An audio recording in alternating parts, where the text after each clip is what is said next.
அனைவருக்கும் வணக்கம். செப்டம்பர் 27, 2025 நம் அரசியல் பயணத்தில் ஒரு துக்க நாள். 41 உயிர்களை, நம் சொந்தங்களை, நம் உறவுகளை நாம் இழந்திருக்கிறோம். எவ்வளவு தேற்றினாலும், எவ்வளவுதான் நிவாரணம் வழங்கினாலும் அந்த இழப்பை நாம் ஈடு செய்ய முடியாது. இருப்பினும்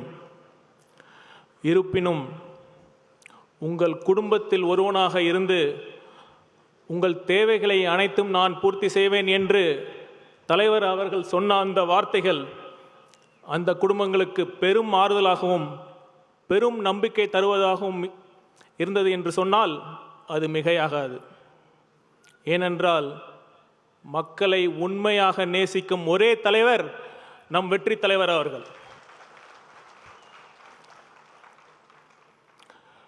கரூர் நிகழ்வுக்கு பிறகு எவ்வளவோ சவால்கள், எவ்வளவோ தடைகள், பொய் பிரச்சாரம் பேசி அவதூறு பரப்பி அடக்குமுறையை கட்டவிழ்த்து விட்டால் தமிழக வெற்றி கழகத்தை முடக்கிவிடலான்னு சில பேர் பகல் கனவு கண்டாங்க. முடக்கிறதுக்கு இது ஒன்றும் காசுக்காக ஆரம்பித்த கட்சி இல்லை.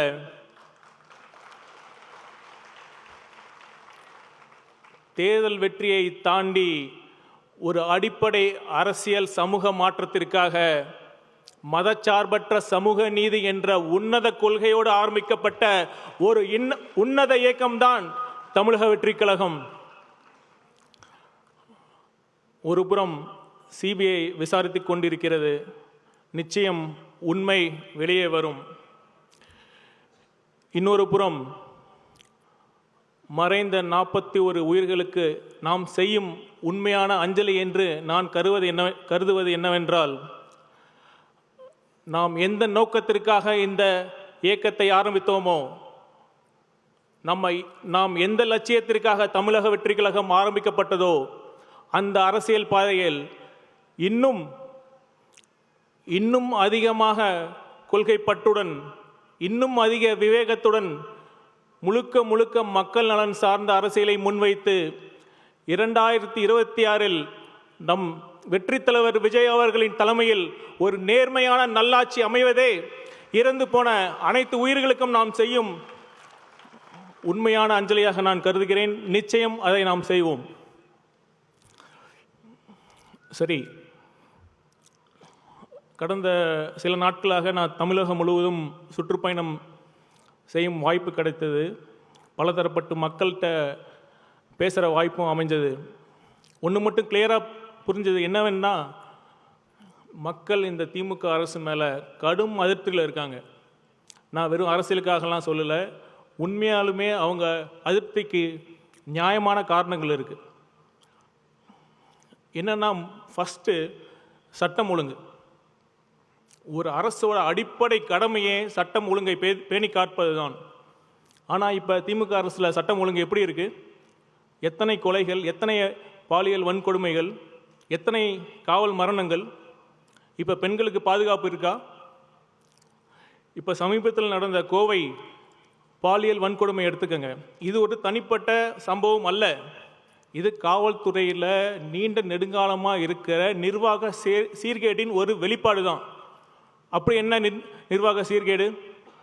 ரொம்ப அடிப்படையான விஷயம். இப்போ காவல்துறைக்கு ரெகுலர் டிஜிபி இதுவரைக்கும் அப்பாயிண்ட் பண்ணப்படலை. இது கூட பண்ணாமல் தமிழக முதல்வர், அதாவது காவல்துறையை கையில் வைத்திருக்கும் முதல்வர் அவர்களுக்கு வேறு என்ன பெரிய வேலை என்று கற்பனை கூட செய்து பார்க்க முடியவில்லை. உச்சநீதிமன்றம் தெளிவான கைட்லைன்ஸ் கொடுத்துருக்காங்க. அதெல்லாம் பின்பற்றாமல் இதுவரைக்கும் ஒரு சில காவல் அதிகாரிகள் அந்த டிஜிபி போஸ்ட்டுக்கு வரக்கூடாதுங்கிறதுக்காகவோ, அல்லது ஒரு சிலர் அந்த டிஜிபி போஸ்ட்டுக்கு வரணுங்கிறதுக்காகவோ திட்டமிட்டு இந்த ஒரு ரெகுலர் டிஜிபி அப்பாயின்ட் பண்ணுறது தடைப்பட்டு இருக்கு. நீங்களே நல்லா யோசிச்சு பாருங்கள். எப்போ வேணாலும் மாற்றப்படலாம் அப்படிங்கிற ஒரு டிஜிபி இருக்கிறப்ப அவரால் எப்படி ஒரு ஸ்ட்ராங்கான முடிவு எடுக்க முடியும்? அதே மாதிரி எப்போ வேணாலும் அந்த டிஜிபி மாற்றப்படலாங்கிறப்ப அவருக்கு கீழே இருக்கிற அதிகாரிகள் எப்படி அவருக்கு கட்டுப்படுவாங்க? இந்த அடிப்படை விஷயத்தை செய்ய கூட நம்ம முதல்வர் அவர்களுக்கு நேரம் இல்லை. அடுத்து இன்னொரு காரணம், இப்போ இந்த மாதிரி கொடுங்குற்றங்கள் செய்கிறதுக்கு அந்த குற்றவாளிகளுக்கு எப்படி துணிச்சல் வருது, எப்படி பயமின்மை வருது? நீங்கள் நல்லா யோசிக்கணும். எப்போ தெரியுமா குற்றங்கள் செய்ய பயம் வரும்? ஒரு குற்றம் நடந்துச்சுன்னா அதை தீர விசாரித்து அறிவியல் பூர்வமாக ஆதாரங்களை வச்சு நீதிமன்றத்தில் தண்டனை சந்தேகத்திற்கு இடமின்றி அந்த குற்றம் நிரூபிக்கப்பட்டு தண்டனை வாங்கி கொடுத்தா மட்டும்தான் குற்றவாளிகளுக்கு பயம் வரும். ஆனால் இப்போ என்ன நடக்குது? அரசியல் பரபரப்புக்காக என்கவுண்டர்ஸ். முதல்வர் அவர்களே, என்கவுண்டர்ஸ்கள் நீதி கிடையாது. இன்னும் சொல்லப்போனால் உண்மையான குற்றவாளிகளை தப்பிக்க தான் என்கவுண்டர்கள் வழி செய்யும்.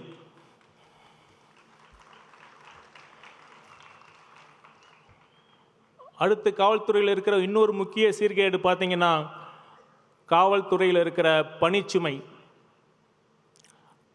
காவல்துறையில் எனக்கு தெரிந்து அரசு துறையில் காவலர்கள் மாதிரி அதிக பணிச்சுவை, அதிக புவர் சர்வீஸ் கண்டிஷன்ஸ் இருக்கிற வேறு எந்த துறையும் கிடையாது. காவல்துறையில் காலி பணியிடங்கள் மிக மிக அதிகம். அதனால் அவங்களுக்கு லீவும் கிடைக்கிறதில்ல. இப்போ நைட்டு ரோந்து போங்கன்னு சொல்கிறீங்க. போதிய காவலர்கள் இருக்காங்களா? இப்போ children crime against women and children CWCன்னு ஒரு தனி பிரிவு இருக்குது. அதுக்கு போதிய காவலர்கள் போட்டிருக்காங்களா? இந்த மாதிரி எல்லா தனி பிரிவுக்கும் டைவர்ஷன் தான். மற்ற மாவட்டத்திலிருந்து இங்கே காவலர்களை பணிகளை மாற்றுறாங்க. இதுதான் ஒட்டுமொத்த இந்த நிர்வாக சீர்கேட்டுக்கு ஒரே குற்றங்கள் நடக்கிறதுக்கான காரணமாக இருக்குது. முதல்வர் அவர்கள் இதெல்லாம் பண்ண நேரம் இல்லாமல் அவருக்கு எதுக்கு தெரியுமா நேரம் இருக்குது? சினிமா பார்த்துட்டு விமர்சனம் சொல்கிறதுக்கு தான் நேரம் இருக்குது. கவலைப்படாதீங்க, 2026 நீங்கள் வீட்டில் உட்காந்து எவ்வளோ படம் வேணாலும் நீங்கள் பார்க்கலாம்.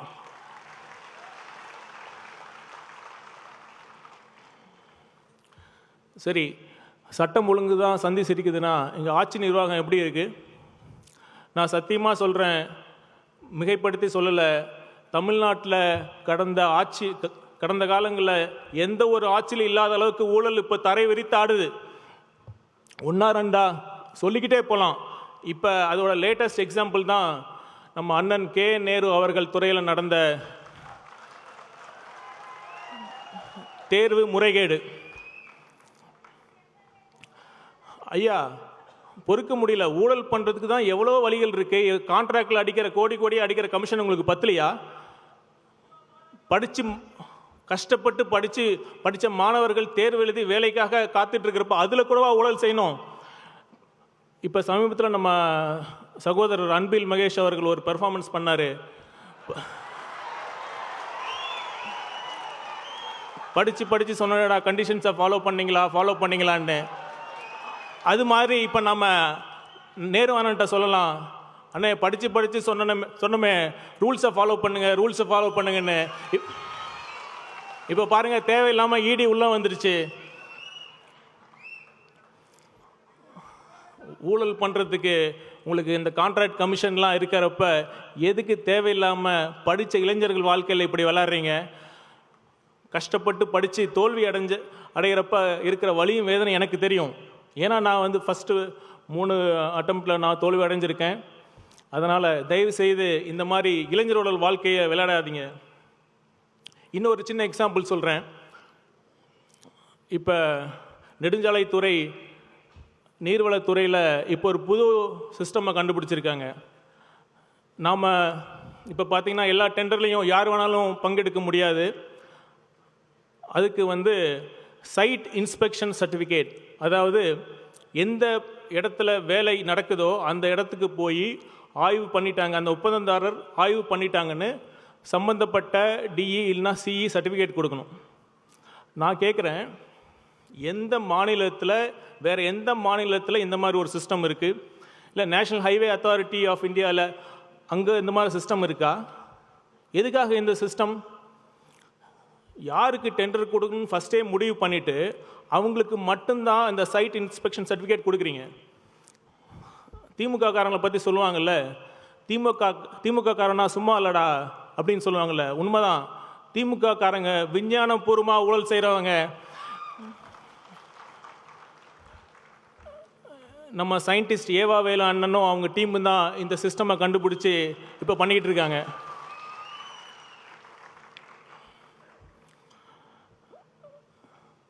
இதெல்லாம் எதிர்த்து கேள்வி கேட்டால் உடனே வழக்கு, எஃப்ஐஆர் தான். ஒரு அரசு இயந்திரம் எவ்வளோ பலம் வாய்ந்தது, எவ்வளோ பெரியது. சின்ன சின்ன பசங்க சாதாரண ட்வீட் போட்டால் உடனே வழக்கு பதிவு செய்கிறீங்க, அரெஸ்ட் பண்ணுறேன்னு மிரட்டுறீங்க. இது ஒரு ஆட்சிக்கு அழகாது. இப்போ சமீபத்தில் திருநெல்வேலியில் சட்டவிரோத கல்குவாரிக்கு எதிராக அறப்போர் இயக்கம் சார்பில் நடந்த கூட்டத்தில் பியூசிஎல் வழக்கறிஞர் அவர்கள் மேலே குண்டர்கள் தாக்குதல் நடத்தியிருக்காங்க. அதுவும் காவலர்கள் இருக்கிறப்பே அந்த தாக்குதல் நடந்திருக்கு. இது ஜனநாயகமா? இதை பற்றி எந்த ஊடகமாவது கேள்வி கேட்குதா? போன அதிமுக ஆட்சியில் புதிய தலைமுறைங்கிற தொலைக்காட்சி 120 சம்திங் இருந்த அந்த அரசு கேபிளில் 400 சம்திங்கில் இருக்கிற பொசிஷனுக்கு மாத்திரப்ப சேவ் டிஎன் மீடியா அப்படின்னு குரல் கொடுத்தீங்களே, இப்போ ஏன் புதிய தலைமுறை சேனலை நீங்கள் பிளாக் பண்ணீங்க?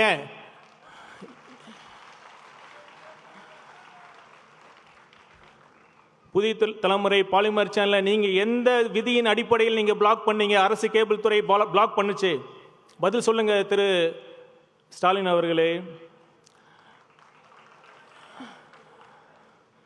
ஐயா ஸ்டாலின் அவர்களே, உங்களுக்கு ஒரு தாழ்மையான வேண்டுகோள். தயவு செய்து உங்கள் ஆட்சியை திராவிட மாடல் ஆட்சின்னு சொல்லி திராவிட இயக்க தலைவர்களை கொச்சப்படுத்தாதீங்க. நீங்கள் வேணா ஸ்டாலின் மாடல் ஆட்சிக்குன்னு சொல்லிக்கோங்க, எங்களுக்கு எந்த வித ஆட்சேபனையும் இல்லை. இப்போ திமுக ஆட்சியோட சாதனைனா அவங்க எதை சொல்கிறாங்க? அவங்க சொல்கிறது ஒன்றே ஒன்று தான். சிஎம் போனாலும் சரி, டெப்டி சிஎம் போனாலும் சரி, எந்த மினிஸ்டர் எம்எல்ஏ எந்த கூட்டத்துக்கு போனாலும், அம்மா உங்களுக்கு 1000 ரூபா வருதா, அம்மா உங்களுக்கு கிடைக்குதா, வரலன்னா சூப்பர், இதுதான் திராவிட மாடல் ஆட்சிம்பாங்க. வரலையா பேர் கொடுங்கம்மா, சரி பண்ணிடுறோன்னு. இலவச பஸ், பெண்களுக்கு 1000 ரூபா, பள்ளி மாணவிகளுக்கு மாதம் 1000 ரூபாய். இந்த இலவசங்களை தவிர அவங்க உருப்படியாக ஏதாவது திட்டம் பண்ணியிருக்காங்களா?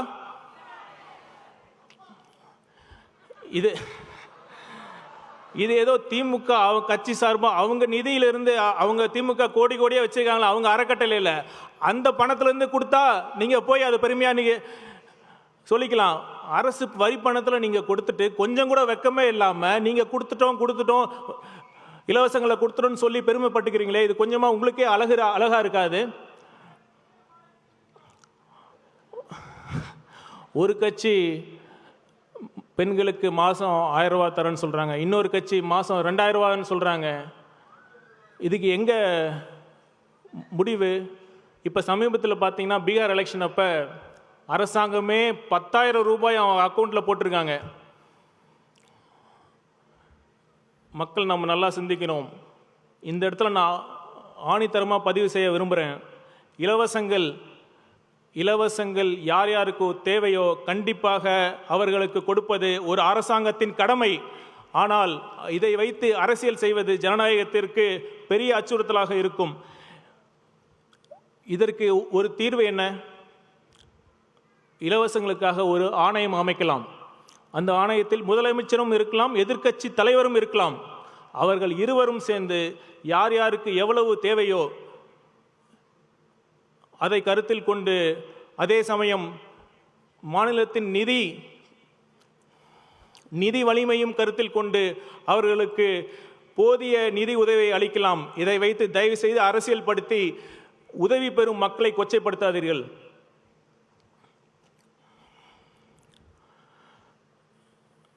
திமுகவின் அவல ஆட்சி ஒரு பக்கம்னா, இன்னொரு பக்கம் நம்ம பாசிச பாஜக. ஏன் பாசிசம்னு சொல்கிறேன்னா, தேர்தலில் ஜெயிக்கிறது மட்டுமே ஜனநாயகம் இல்லை. ஜனநாயகம் எப்போ முழுமை பெறும்னா, ஜனநாயக அமைப்புகள், அதாவது டெமோக்ராட்டிக் இன்ஸ்டிடியூஷன் சொல்லப்படுற தேர்தல் ஆணையம், நீதித்துறை, ஊடகம், சிபிஐ போன்ற அமைப்புகள் தன்னாட்சியுடன் செயல்பட வேண்டும். ஆனால் அந்த சூழல் இப்பொழுது இருக்கிறதா? இப்போ தேர்தல் ஆணையம் சார் அப்படிங்கிற தீவிர வாக்காளர் சீர்திருத்தம் அப்படிங்கிற முறையை கொண்டு வந்திருக்காங்க. இது இது எப்படி இருக்குன்னா, ஒரு கேம் ஒரு மேட்ச் விளாட்றப்ப அந்த ரெஃபரி நடுநிலையாளராக இருந்தால் மட்டும்தான் நம்மளும் ஆடி நம்மளும் ஜெயிக்க முடியுங்கிற நம்பிக்கை வரும். ஆனால் இப்போ தேர்தல் ஆணையத்தில் இருக்கிற தேர்தல் ஆணையர்கள் ஒன்றியத்தில் ஆளும் ஆட்சியாளர்கள் மட்டுமே நியமிக்கக்கூடிய ஒரு சூழ்நிலை இருக்குது. இப்போ எப்படி அவங்க எடுக்கும் முயற்சிகளின் மீது நமக்கு நம்பிக்கை வரும்? கண்டிப்பாக அந்த நம்பிக்கை இல்லை என்பதுதான், தேர்தல் ஆணையம் நம்பிக்கை இழந்துவிட்டது என்பதுதான் நிதர்சனமான உண்மை. இப்போ பீகாரில் 65 லட்சத்திற்கு மேலான வாக்காளர்கள் நீக்கப்பட்டுள்ளார்கள். அதில் ஒரு குறிப்பிடும்படி ஒரு significant numbers of Bihar people தமிழ்நாட்டில் இருக்காங்க. இப்போ அவங்களுக்கு தமிழ்நாட்டில் குடியுரிமை வழங்கப்படுமா? இது மாதிரி ஏகப்பட்ட கேள்விகளுக்கு இதுவரை தேர்தல் ஆணையம் உரிய பதில் அளிக்கவே இல்லை. இதெல்லாம் அளிக்காமல் தமிழ்நாட்டில் தேர்தலுக்கு சில மாதங்களுக்கு முன்னாடி இந்த மாதிரி தீவிர வாக்காளர் திருத்தம் கொண்டு வருது முற்றிலும் ஏற்கத்தக்கது அல்ல. இப்போ இதை பார்த்தீங்கன்னா, இது பிஜேபி ஆர்எஸ்எஸோட ஒரு பெரிய பேட்டர்ன். இப்போ 2014 பிஜேபி அரசு வந்தவுடன் பார்த்தீங்கன்னா என்னென்ன திட்டங்கள் கொண்டு வந்தாங்கன்னா, demonetisation, uniform civil code, CAA, ஹிஜாப், ஒன் நேஷன் ஒன் எலெக்ஷன், அப்புறம் இப்போ இந்த சார், இந்த மாதிரி மக்களை கொதி நிலையிலேயே வச்சிருக்கிறதுலாம் பாஜக ஆர்எஸ்எஸோட அவங்களோட செயல் திட்டம். மக்களை சிந்திக்க விடாமல் எப்போவுமே ஒரு எமோஷ்னலான சார்ஜ் ஸ்டேட்லேயே வச்சுருக்காங்க. இதனால தான் நாம் சிந்திக்கிறதுக்கு வாய்ப்பு இல்லாமல் மீண்டும் நம்ம தவறான வேட்பாளர் நாம் தேர்ந்தெடுத்து நமக்கே நாம் இந்த மாதிரி மோசமான ஆட்சியாளர்களிடம் நாம் சிக்கிக்கொள்கிறோம். இதற்கெல்லாம் என்ன தீர்வு?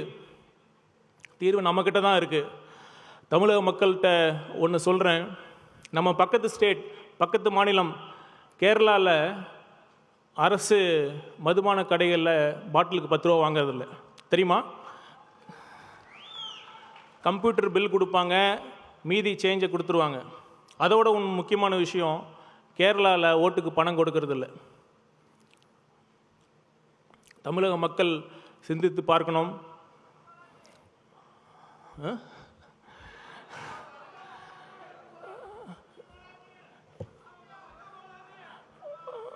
ஒரு தொகுதிக்கு 30 கோடி 40 கோடி செலவு செய்து ஒருத்தர் வெற்றி பெற்றால் நிச்சயம் அவர்களால் நல்லாட்சி தர முடியாது. தயவு செய்து அதனால் மக்களே, நீங்கள் சிந்தித்து வாக்களியுங்கள். இந்த 1000 ரூபாயை நீங்கள் தியாகம் செய்யுங்கள். நிச்சயமாக 2026 நம் வெற்றித் தலைவர் அவர்களின் தலைமையில் ஒரு நல்லாட்சி அமையும் என்பதை கூறிக்கொண்டு வாய்ப்புக்கு நன்றி கூறி விரைபடுகிறேன். நன்றி, வணக்கம்.